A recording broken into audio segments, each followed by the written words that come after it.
दक्ष news, सामान्यांच्या हक्कासाठी नेहमी दक्ष।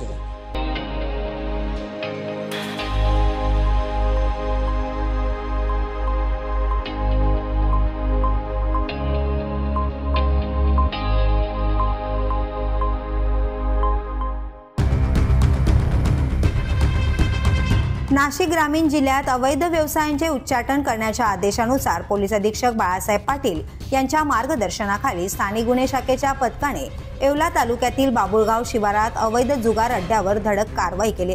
पोलीस निरीक्षक रवींद्र मगर यांच्या पथकाला मिळालेल्या गोपनीय माहितीनुसार गावठाणच्या पडीत जागेवर 52 पत्त्यांच्या कॅटवर पैसे लावून सुरू असलेल्या जुगार अड्ड्यावर छापा टाकून संतोष पंढरीनाथ जगताप, बाबासाहेब बापूराव सुरासे, मनोहर तुकाराम आहे, राम सुरेश बड यांना ताब्यात घेण्यात आले, तर राज कांबळे हा आरोपी फरार आहे।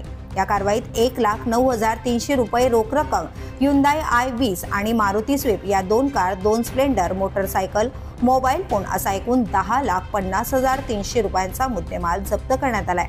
आरोपींवर महाराष्ट्र जुगार कायद्याअंतर्गत गुन्हा दाखल झालाय।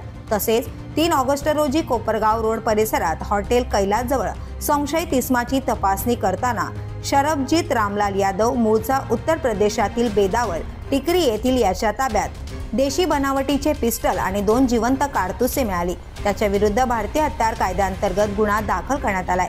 ही कारवाई पोलीस अधीक्षक बाळासाहेब पाटील, अपर पोलीस अधीक्षक आदित्य मिरखेलकर आणि अपर पोलीस अधीक्षक तेगबीर सिंह सिंधू यांच्या मार्गदर्शनाखाली पोलीस निरीक्षक रवींद्र मगर, पोलीस उपनिरीक्षक प्रकाश भालेराव, पोलीस अंमलदार गोरक्षनाथ सवस्तरकर, रावसाहेब कांबळे, योगिता काकड, प्रवीण काकड, सागर काकड, विश्वनाथ धारबळे, संतोष दोंदे, एकनाथ हळदे, केतन कापसे, हेमंत गिलविले, प्रदीप बहिरम आणि नितीन गांगुर्डे यांनी केली आहे। करण सिंग बावरी, दक्ष न्यूज, नाशिक।